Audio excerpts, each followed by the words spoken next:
presently, Nigeria can never be one. There's nothing that is pointing that Nigeria can never be one.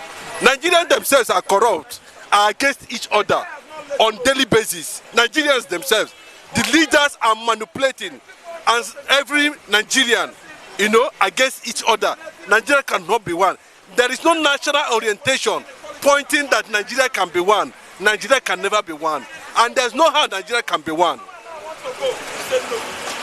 Someone like you cannot live with an a Hausa person, or live together with like Hausa, relate to them, trust them, and do whatever you want. Every Nigerian, irrespective of the tribe and religion, are living under suspicion. Everybody is suspecting each other. That is just the way Nigeria is. The rich are suspecting everybody.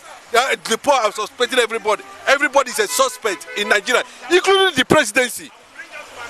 So who is going to change that orientation? Nobody. We have not seen any sign of that. So on that ground, there's no sign that even Nigeria don't want to be together. Even Nigeria doesn't want to grow together. Nigeria themselves. So how are you going to do that when everybody is suspecting each other? In Lagos, they say you should not give house to an Igbo man. Even in this present time, you can see what is happening. How Tinubu has been able to release his own brother, Yorubalize Asurok, release Boko Haram, and have the goal to keep Nnamdi Kanu in detention. Then he said Nigeria should be one. Nigeria can never be one. God forbid. When there is absolute clear injustice against a particular tribe, and you say Nigeria can be one. Nigeria can never be one. Okay, Nigeria cannot be one. Okay. In this present arrangement, there's no how we can be one. But Nigeria can be one. But Nigeria cannot be one in this present arrangement. On that basis of wrong constitutionalization of the entity called Nigeria, wrong restructuring of the entity called Nigeria, corrupt manipulation of the entity called Nigeria, tribalism of the entity called Nigeria, lack of unity on the entity called Nigeria. And we've seen peterobi, the way it's going. I think it might not be with Labour Party, it might be leaving Labour Party, but we're not sure. But from the look of things now, I think there's the party, there's crisis, every crisis in the party.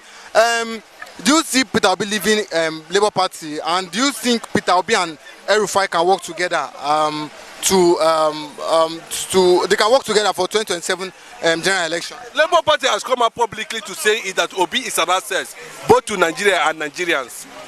He's a big asset. Nobody wants to miss him. Obi is like sugar. Wherever he is, you see traces of ants. That's how the personality of Obi currently now politically. So Obi is everywhere. So Obi factor is just the factor now. Not even Tinubu. Nobody's talking about Tinubu. Forget all the rhetorics. The guy has lost it. In fact, Tinubu is a big disappointment. Of course, we know he's a disappointment, but he has come to reality. Because when you cannot prove something, you understand what I'm saying? When it is time for you to prove something, to make something a reality, this is who I am. It has shown. The guy has destroyed the image of the Yorubas everywhere in Nigeria, outside Nigeria. He has rubbished that status, and it's unfortunate. The Yorubas are even regretting bringing him in the first place as the president. You can see it very clearly. But some Yorubas, they still believe that the change that we're expecting can see happen. That's why Nigeria cannot be one. How can you see something is dying and you say it's going to come alive? Something has been cut from the truth, from the root, and you say it's going to happen. Blood, that is hopeless hope, and nobody is going to abide and live on hopeless hope. You know what is called hopeless hope? You are being fake. You are not being real. You are playing to the ethnic gallery. You are not being objective. You are not being optimistic. You are infusing tribalism into the system. If it's an Igbo man that is in the position of Tinubu, he fails. Everybody should share his face. If Obi go there and fail, everybody will say he failed. But why are they trying to cover Tinubu up? What is Tinubu's antecedents, if not corruption, stealing, manipulation? Has he not been caught in the web before by the EFCC? I mean Tinubu himself. When Obasanjo came to power, the same rebel alleged that Tinubu stole billions of dollars of Lagos state money, and he was taken to court. There's an allegation against him. And we know what happened. Certificate, fake. Fake. Personality, fake. Everything. Father and mother, fake. Personality, fake. Then how do you ratify that? Everything about him is fake. So, and they see, we have seen it now, it has become a reality that he has gone there and has further destroyed his image. Then what is he trying to tell Nigerians? Everybody is standing firm for Obi. Obi is the face of 2027, whether you like it or not. I think he's saying so, everybody is saying so, that Obi, of course, I've told you, there's an underground move currently now, politically now, to make sure that Tinubu does not smell Asurok, either by omission or commission. So that's the way to go.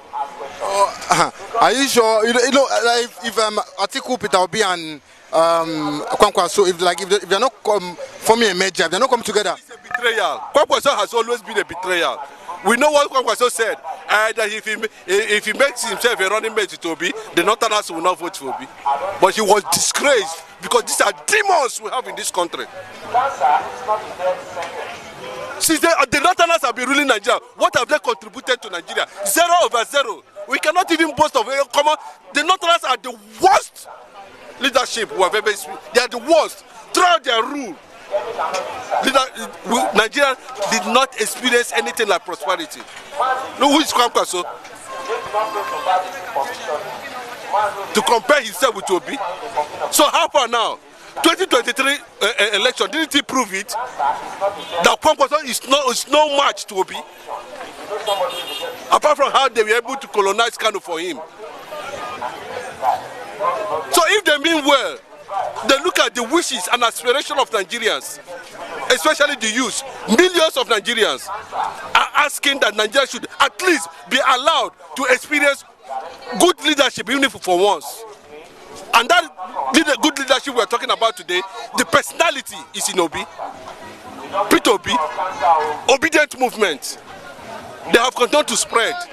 So whichever coalition, whichever merger, whichever parties that are coming together, you know, to form a major political party, you know, that will drive Obi to to success 2027 is a welcome development. Whether it's going to be Malam Rufai, you know, but a lot of people are saying, look at the antecedents of Malam Rufai. Yes, I know he's a cerebral fellow. He's a man that has little or no wisdom. Let me say he's a cerebral fellow. I must admit that. But he's a public image, you know, is that of doubt, you know, and that is why people are not too comfortable with Obi Malam Rufai.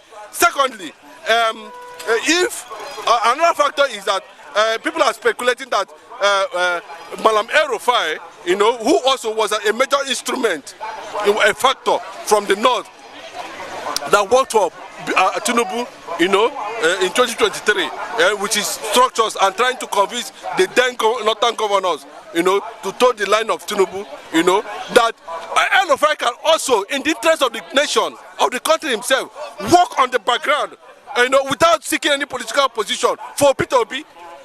That is patriotism. They have benefited so much from Nigeria.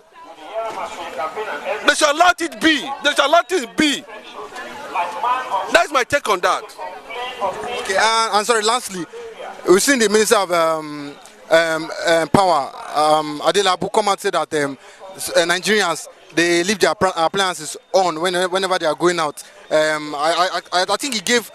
That's one of the reasons why the hike in electricity price in different areas. So I don't know, but the increment now, you know that Nigerians are suffering from even to eat food, to feed and other things, and now they are still increasing electricity again.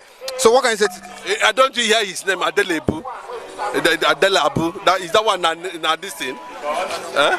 Didn't you hear the name? So he don't expect anything less from him. Minister of Power, Adelabu. The name itself is a problem. So the guy too is a problem. How can somebody, a minister, be making that kind of statement? What Nigeria is light. You don't ask them how they use their light. That's to tell you. You see, bros, I always doubt it. When a Yoruba man come out and tell you, say he's cerebral. No. He's not. I'm telling you, everything about them is suspicious. And that is why this country has never moved forward. Since ever they come together with Northerners, all in the name to bring Igbo man down. That has always been their target. That the country has not worked. Go and listen years back, messages from Tunde Bakare. Listen to Gani Adams. These are people who are somehow objective about the Nigerian factor. Nigeria needs the salt of this country to survive, to have a taste. And Igbo man represent that taste. Without Igbo man in this country, there's nothing like taste. Nigeria will continue to be tasteless. Look at Minister. In fact, if in a same country, some person should have resigned by now. Do you know what it means? No light. Nigerians are praying for darkness and are going to church every Sunday to pray for light. Is that how to do? That is the way to go? That's absolutely wrong. For a minister of power, Adelebu, I'll be waiting to call him. Bros, forget. For now, you know, there's a disturbing issues, you know, that Ifka is not taking.